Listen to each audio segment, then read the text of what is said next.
नमस्कार, मैं हूं आशुतोष और आप देख रहे हैं सत्यहिंदी.com। सत्यहिंदी.com में खास कार्यक्रम आशुतोष की बात में आपका स्वागत है। 10 तारीख भारत के इतिहास में एक बड़ा दिन माना जाएगा। बड़ा दिन इसलिए माना जाएगा क्योंकि इस दिन भारतीय जनता पार्टी ने 4 राज्यों में अनपेक्षित और अप्रत्याशित तौर पर बड़ी जीत हासिल की है, जिसमें उत्तर प्रदेश का जो नाम है वो ये कहा जाएगा कि 37 साल के बाद भारतीय जनता पार्टी ने लगातार दूसरा टर्म जीता है और एक ही मुख्यमंत्री लगातार दूसरी बार मुख्यमंत्री रहा 5 साल पूरा करके। तो उस लिहाज से यह ऐतिहासिक है। इसके साथ साथ उत्तराखंड में भी उनकी लगातार दूसरी बार सरकार बनी है, वहां भी ये पहली बार इस तरीके का करिश्मा हुआ है और गोवा में तो लगातार तीसरी बार उनकी सरकार बन गई है। इसी तरीके से मणिपुर में भी लगातार दूसरी बार उनकी सरकार बनी है। तो ये दर्शाता है कि भारतीय जनता पार्टी, जिसके बारे में कहा जा रहा था कि हो सकता है इस बार उत्तराखंड का चुनाव हार जाए, हो सकता है गोवा में उनकी गाड़ी फंस जाए, हो सकता है उत्तर प्रदेश में समाजवादी पार्टी जो है उनके बुलडोजर को रोक ले, लेकिन ऐसा कुछ नहीं हुआ।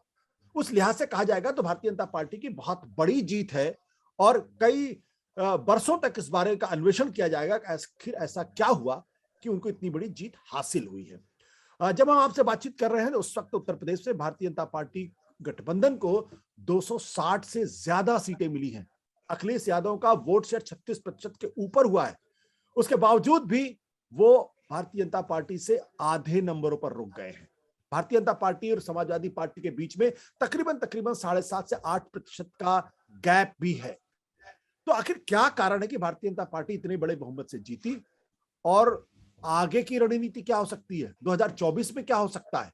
इन तमाम मसलों बात करने के लिए हमारे साथ मौजूद है न्यू इंडियन एक्सप्रेस के एडिटोरियल डायरेक्टर प्रभु चावला जी, जो न केवल देश के जाने माने पत्रकार हैं बल्कि एक ऐसे संपादक के तौर पर उनको याद किया जाता है जिनकी रिपोर्ट के आधार पे केंद्र की सरकार गिर चुकी है और कई राज्यों में तहलका मच चुका है, कई मिनिस्टर्स इस्तीफा दे चुके हैं और ये माना जाता है कि हिंदुस्तान में कम से कम उनसे ज्यादा वेल कनेक्टेड इन्फॉर्म जर्नलिस्ट बहुत कम है। प्रभु जी, आपका बहुत बहुत स्वागत है।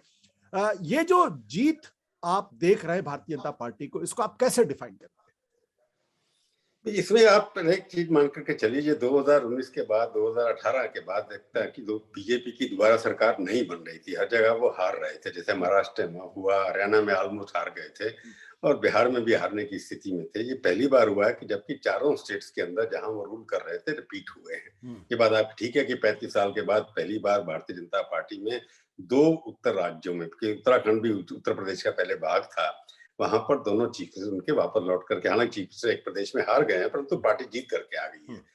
बिल्कुल स्पष्ट है, पॉलिटिकल पोलराइजेशन मैं इसको कहूंगा हो रहा है। मेरा एक निष्कर्ष निकला है इसके अंदर कि जो भी चुनाव यूपी में हुआ है, चाहे आप पंजाब में देखिए, लोगों ने कंटिन्यूटी की वोटिंग दिया एक तरफ बीजेपी के फेवर में, पंजाब में चेंज के लिए वोट दिया है और उसमें से ये निकलता है कि पंजाब में चेंज इसलिए कि परिवर्तन होना चाहिए। वहां पर परिवारवाद, वहां पर अकाली दल और वहां पर कांग्रेस पार्टी में जिससे झगड़ा हुआ, उसकी वजह से लोगों को लगता था कि ये सब देख लिया हमने और नए लोगों को लाना चाहिए। ऐसा कोई ऑप्शन उन लोगों के पास बाकी प्रदेशों में नहीं था और कांग्रेस जो है, पहली बार मेरे को लगता है कि समय आ गया है कि गांधी जो है कांग्रेस के लिए एक इररिलेवेंट होते जा रहे हैं। गांधी परिवार के नाम से आप अब जीत नहीं सकते। कांग्रेस अभी भी जीवित है, उनको वोट मिल रहे हैं, हालांकि यूपी के अंदर मार्जिनलाइजेशन हो गया है क्योंकि वहां पर बीजेपी का क्यों हुआ है। आप ये देखें, कांग्रेस का मार्जिनलाइजेशन जब होता है उसकी वजह से वहां की रीजनल पार्टी जहां जहां पनपी हैं वो कांग्रेस को रिप्लेस किया उन्होंने। अपने आप में कोई नई पार्टी खड़ी होकर के बन जाए, जैसे टीआरएस हैदराबाद के अंदर भी, वो भी कांग्रेस का एक भाग था।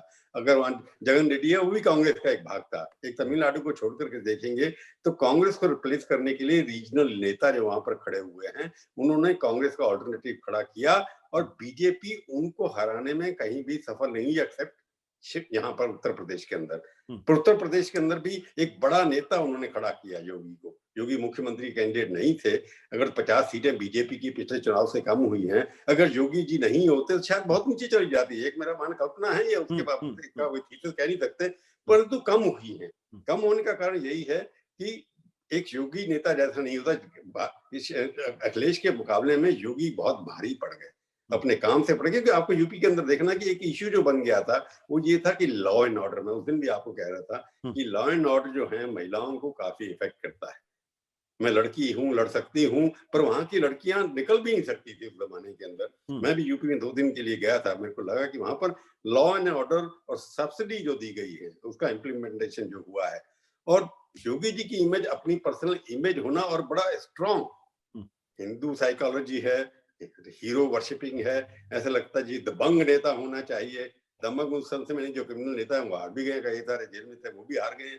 तो इसलिए दबंग होना और क्लैरिटी होना और लॉ एंड ऑर्डर एक इशू, जैसे मायावती ने अपने पहली टर्म के अंदर एक लॉ एंड ऑर्डर इशू बना लिया था, अपने पार्टी के लोगों को बंद कर दिया था जी।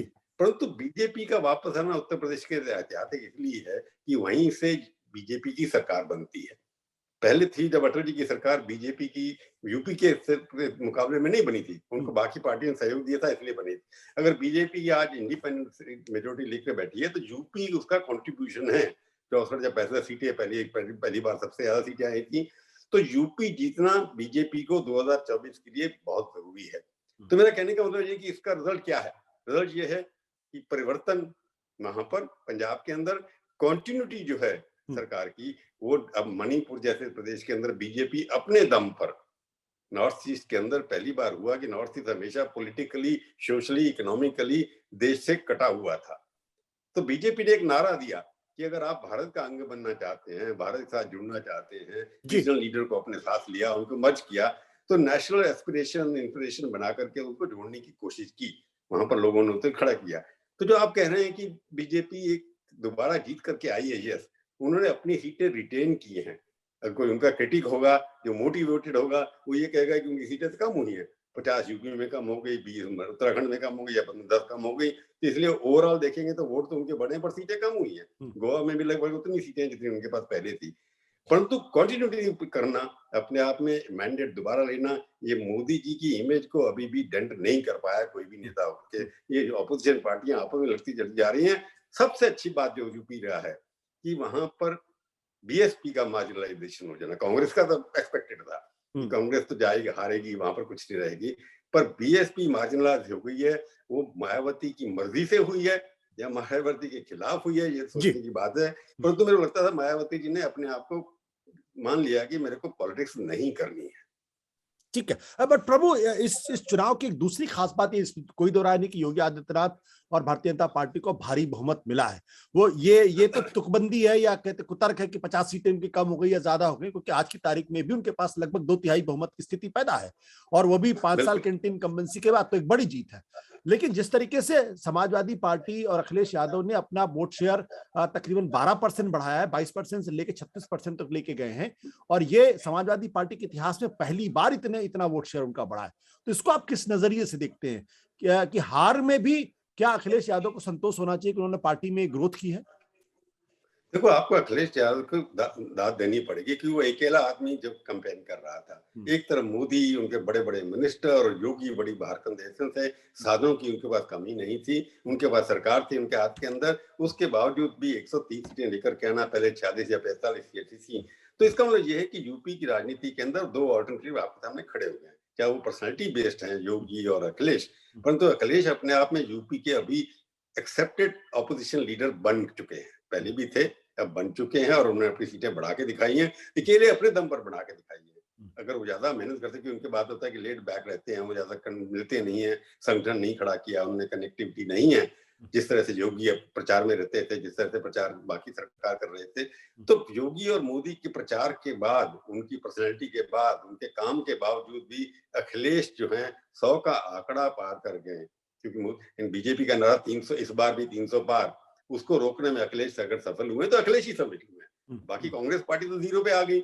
मायावती ने बहुत कोशिश कर ली कि 300 का आंकड़ा बीजेपी पास कर जाए, कि वो 0 हो गई, इसलिए कि उनकी जो पहले सीटें थी वो भी कम हो गई, 20 जीती थी शायद वहां पर। तो मेरे को लगता है कि इस बार अखिलेश को क्रेडिट देना पड़ेगा कि अभी भी वो रेलेवेंट है, इरेलेवेंट नहीं हुए, मेहनत की, रेलेवेंट है, मैदान में है, उम्र उनके साथ है, 50 साल के वो हैं, योगी भी यही है। अब देखिए ये हो कि ये अगला फ्यूचर जो है योगी और अखिलेश की लड़ाई में चलता रहेगा, अगर अनलेस योगी मूव कर जाते हैं कहीं और।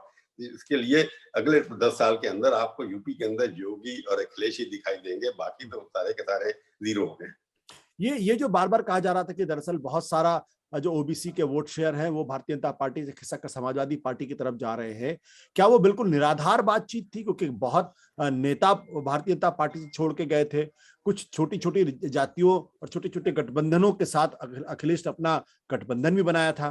तो क्या कारण था कि भारतीय जनता पार्टी का वोट शेयर लूज नहीं किया, वो एज इट इज बना रहा, बल्कि उसमें गेन हो रहा है? ये बात ठीक है। अब देख, अभी डिटेल एनालिसिस करना पड़ेगा पिछले 4 इलेक्शन का यूपी के अंदर, क्योंकि पहली बार लगा है कि बीजेपी ने 4 इलेक्शन एक बार के जीते हैं। 2017 में ये जीता, 2014 में पार्लियामेंट जीता, 2017 में असेंबली जीता, 2019 में पार्लियामेंट जीता और 2022 में फिर असेंबली जीता। 4 जीतों के अंदर उनकी वोट परसेंटेज बढ़ती चली जा रही है। अखिलेश की भी अब बढ़ी है। तो बीजेपी अगर जीती है, ये नहीं कहेंगे कि उन्होंने भी छोटी छोटी पार्टियों से गठबंधन किए, छोटे छोटे नेताओं के लिए उसके अंदर भी। अब उनका संजय सिंह हार गए, इतने बड़े नेता ऐसे वहां से अमेठी में हारना अपने आप में बड़ी खबर है। मेरे को लगता है कंफर्म है ना, संजय सिंह हार गए शायद वहां से अमेठी से। बाद में अभी तक उतनी कंफर्मेशन नहीं मेरे पास, उस कंफर्मेशन की जानकारी, बट ये था कि पीछे नहीं है तो मेरे को संजय सिंह टक्कर में थे। मेरा कहने का मतलब ये है कि लोग डिफेक्ट करके जाते हैं, वो लगता है कि हमारे बेस है उस क्षेत्र के अंदर। ये एक इम्प्रेशन बनता चला जा रहा है कि छोटे नेता जो है, छोटी पार्टियां राजभर है, वो इस नेता है पर क्या दिला पाए वो अखिलेश को? वोटों का परसेंटेज नहीं बढ़ा, उनका बढ़ा है पर उनकी वजह से सीटें तो नहीं आई। तो मेरे को लगता है कि बीजेपी का अपने आप में निखरना, और मोदी जी और योगी जी ने आकर के ये कास्ट इक्वेशन जो हम लोग जर्नलिस्ट करते आ रहे हैं पिछले दिनों से, मेरे को एग्जिट पोल के अंदर कहा जा रहा था कि इतने परसेंटेज जाटो वोट चले गए, इतने वहां चले गए। भाई आपको कैसे पता कितने जाटो वोट परसेंटेज पड़े हैं वहां? किसी को पता है? तो आपने एग्जिट पोल में कैसे निकाल दिया? आपने जो आया बाहर जाटव है, पर परसेंटेज वोट कितनी जाति का हुआ है ये तो हमारे पास है नहीं, किसी के पास नहीं है। ये सवाल किसी ने आते नहीं उठाया कि आप मुस्लिम, हिंदू, महिला, भाई महिलाओं का तो परसेंटेज पता है हमारे कितना हुआ, कितने जाटुओं ने वोट डाला, कितने परसेंट है उसमें से, कितने उनके पास गए, ये आपने कैसे डाल? जब तो परसेंटेज वोट ही नहीं पता आपको, उसके बेसिस पे ही कैलकुलेशन होनी चाहिए। तो मेरे को लगता है जाति जो समीकरण है वो अब थोड़े थोड़े ब्रेक होते चले जा रहे हैं। ये मोदी जी का कंट्रीब्यूशन आप माने या नहीं माने, या मैं मानूं या नहीं मानूं, मेरे से कुछ नहीं होता। 4 इलेक्शन लगातार यूपी जिसमें कास्ट सबसे ज्यादा इंपॉर्टेंट रोल प्ले करती है। पहले आप कहेंगे पोलराइजेशन पे हो गया, राम के नाम से पहला इलेक्शन हो गया, दूसरा भी होगा, चलो मान लो अखिलेश यादव की परफॉर्मेंस के ऊपर। 4 इलेक्शन आप पोलराइजेशन के ऊपर नहीं जीत सकते।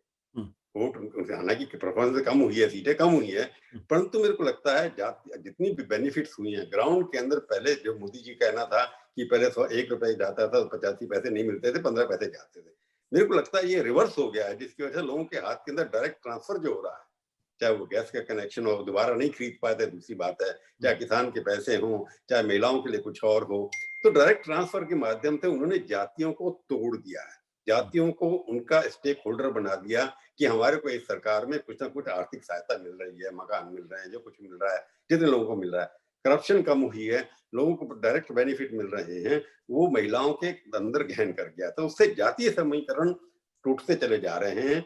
ये एक अच्छी पॉलिटिक्स के अंदर डेवलपमेंट मोदी जी के आने के बाद हुई है। हालांकि योगी की सरकार, ठाकुर है, ये है, वो है, परंतु जिस तरह से वोट मिले उनको हर क्षेत्र के अंदर, जहां भी जाइए आप, जहां पर अब वेस्टर्न यूपी का जो हमारे लोगों ने अंदाजा लगा था, हर पत्रकार कह रहा था पक्का बैठ जाएगा, उनकी परफॉर्मेंस उतनी पहले थी। तो वेस्टर्न यूपी का एक एग्जाम्पल है कि वहां पर जाट या मुसलमान या जो भी लोग है किसान, अब पीलीभीत देख लीजिए, पीलीभीत के अंदर सारे के सारी सीटें जीत गए वो लोग।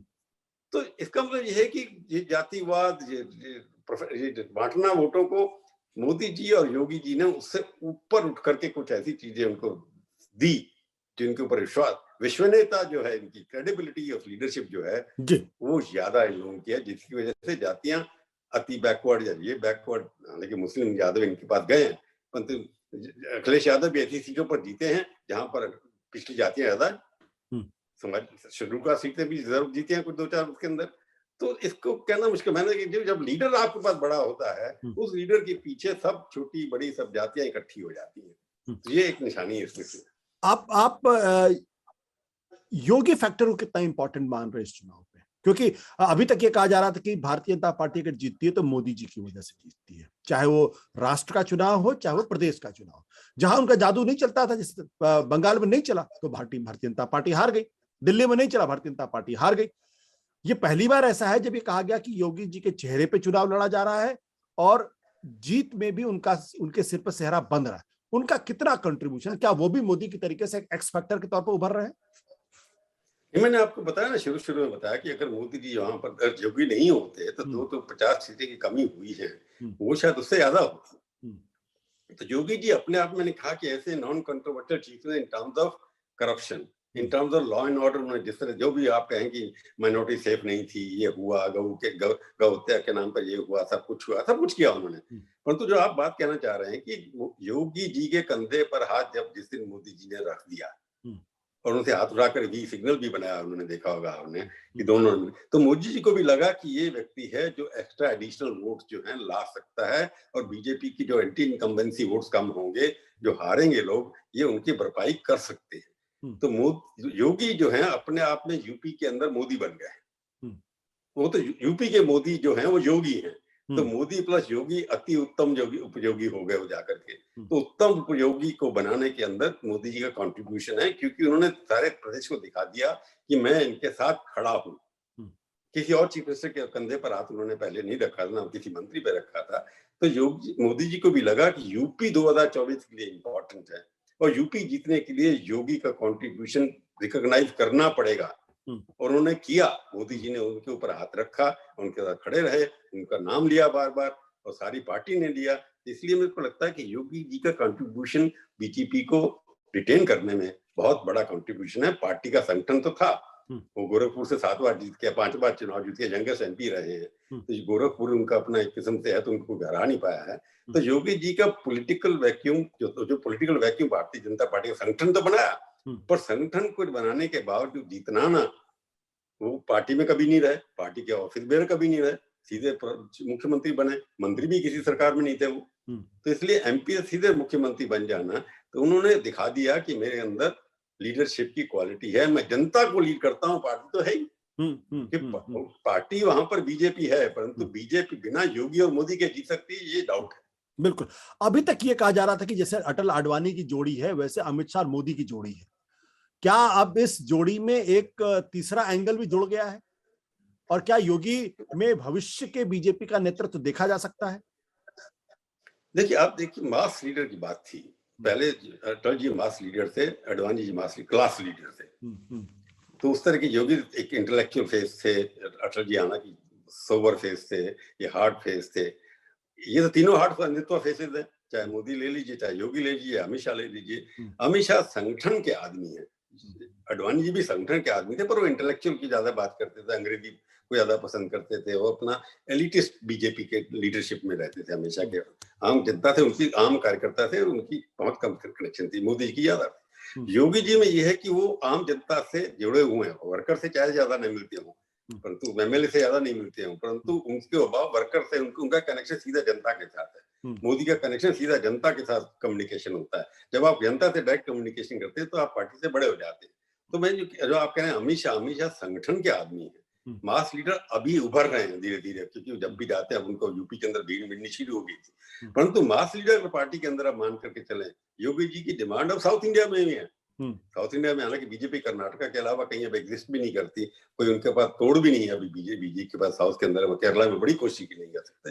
तो मेरे को लगता है कि संगठन के मामले में अमित शाह नेशनल लेवल पे ऑपरेट करेंगे, उसका कोई ऑल्टरनेटिव है नहीं बीजेपी के पास।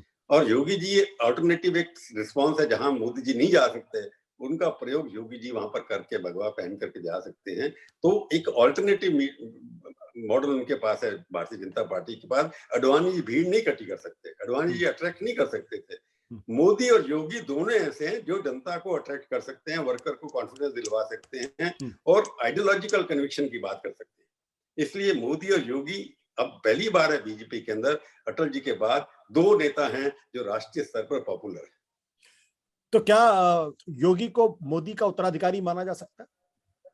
उत्तराधिकारी एक हम लोग जर्नलिस्ट निकालते रहे, who after Gandhi, who after Atal ji, who after this, Atal ji के बाद मोदी आएंगे, किसी को पता था क्या? तो इसलिए उत्तराधिकारी की बात करना, थोड़ा एंटीसिपेट करना, बड़ा जर्नलिस्ट, मैं एज ए सीनियर जर्नलिस्ट कभी, मैंने पहले भी डिबेट किया, अभी नहीं करने जा रहा हूँ। मैंने आपको वेरी स्पेशल क्या कि पॉपुलैरिटी के अंदर अब जो भी करिए आप, परसेप्शन के अंदर योगी जो हैं वो मोदी के बाद हिंदू आइकॉन माने जाते हैं, और स्ट्रॉन्गर हिंदू आइकॉन माने जाते हैं।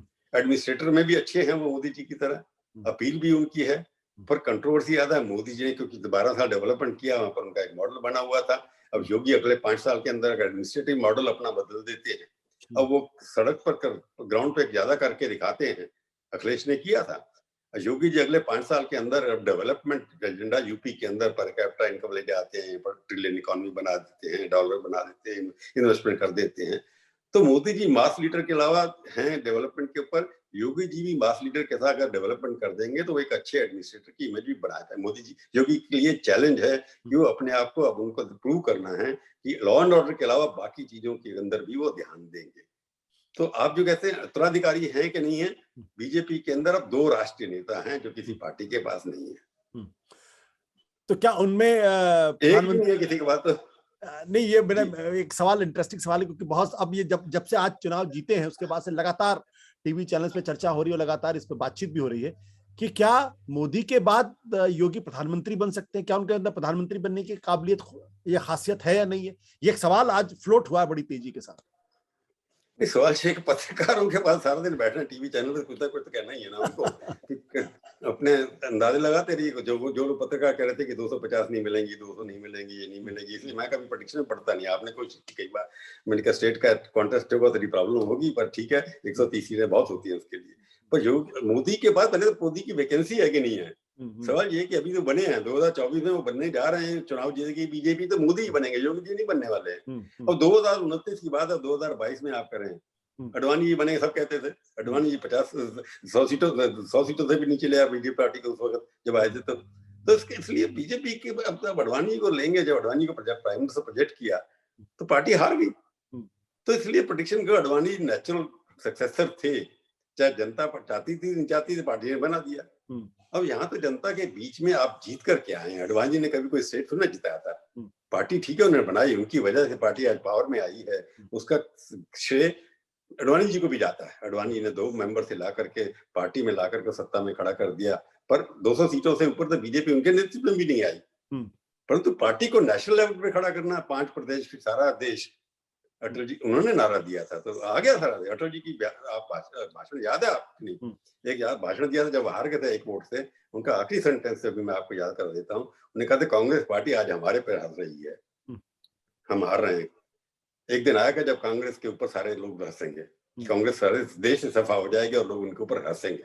2022 के अंदर अटल जी की 1997 की बात कही जाती है कि कांग्रेस पार्टी पर हंस रहे और कांग्रेस जीरो होती चली जा रही है। तो इसलिए आप ये कि कौन सक्सेसर है, बीजेपी संगठन जो ऐसा है कि जिसके अंदर कार्डर बेस्ड है। कांग्रेस का क्या भविष्य देखता है? अब कांग्रेस का क्या भविष्य? कहता हूँ कांग्रेस अभी भी 200 सीटों पर रेलेवेंट है पार्लियामेंट के, कि यूपी में तो पहले भी रेलेवेंट नहीं थी, आज नहीं है तो क्या हुआ, पहले 6 सीटें थी अब 2 हो गई, उसमें क्या है। तो यूपी की वजह से तो कांग्रेस रेलेवेंट है, साउथ में है जहां अलायंस में रहती है। बट गोवा भी हार गए, उत्तराखंड भी हार गए, पंजाब भी हार गए, मणिपुर भी हार गए। पिछली बार 19 आई थी, इस बार 12 आई है। गोवा पे तो क्या मतलब, सवाल ये है कि उनके पास नेतृत्व नहीं। मैं कल कांग्रेस की बात की आपने, Congress as a concept and an idea, जहां जहां बीजेपी नंबर 1 है उन सब प्रदेशों में बीजेपी नंबर 2, कांग्रेस नंबर 2 है मोस्टली देश नॉर्थ इंडिया हिंदू के अंदर से। जहां जहां रीजनल पार्टीज है वो कांग्रेस का एक क्या कह सकते हैं वेरिएशन है। जैसे कोरोना के वेरिएशन हो गए थे, पॉलिटिकल वेरिएशन भी हैं, कांग्रेस के काफी सारे वेरिएशन है। तो हर जगह कांग्रेस का मिल जाएगी आपकी, ना कहीं जेडीयू है, ये बाकी जितने भी हैं। तो कांग्रेस एक आइडिया है। अब ये समय आ गया है कि पिछले 20 साल के अंदर 2010 से 2000 के बाद कांग्रेस के अंदर गांधी परिवार का वजह से कांग्रेस जीतती थी या जीतती है, वो समय अब खत्म हो गया। कांग्रेस को एक नेता ढूंढना पड़ेगा या मर्जर करना पड़ेगा किसी और पार्टी के साथ, या बाकी पार्टी ऐसी मर्जी। कांग्रेस का भविष्य है, क्योंकि कांग्रेस मध्य प्रदेश में कौन सी पार्टी है सेकंड थर्ड पार्टी नहीं है, वहां तो केजरीवाल नहीं जाएगा, क्योंकि बीजेपी काफी स्ट्रांग है और कांग्रेस भी काफी स्ट्रांग है वहां पर। जिस जगह पर आप देख लीजिए, केजरीवाल सिर्फ वहीं जाएंगे जहां कांग्रेस पार्टी कमजोर है।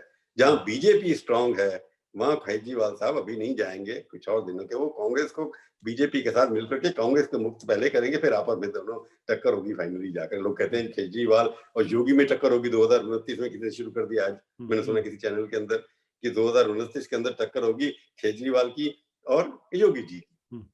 तो इसलिए ऑल्टरनेटिव टू कांग्रेस जो बनने की कोशिश चल रही है, 54 सीटों पर आ गई हो जाकर के, अभी भी 2 प्रदेशों के अंदर है।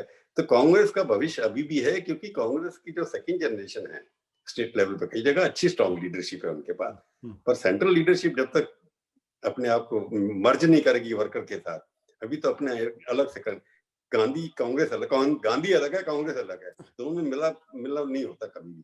कांग्रेस पार्टी के दरवाजे खुले थे AICC में, पर कांग्रेस और गांधी दोनों के बीच में बहुत बड़ा पर्दा लगा हुआ है, जिसको आपको लगता है कि कांग्रेस पार्टी को अब राहुल गांधी की जगह अपना नया नेता चुनना चाहिए या गांधी परिवार से छुटकारा पाना चाहिए?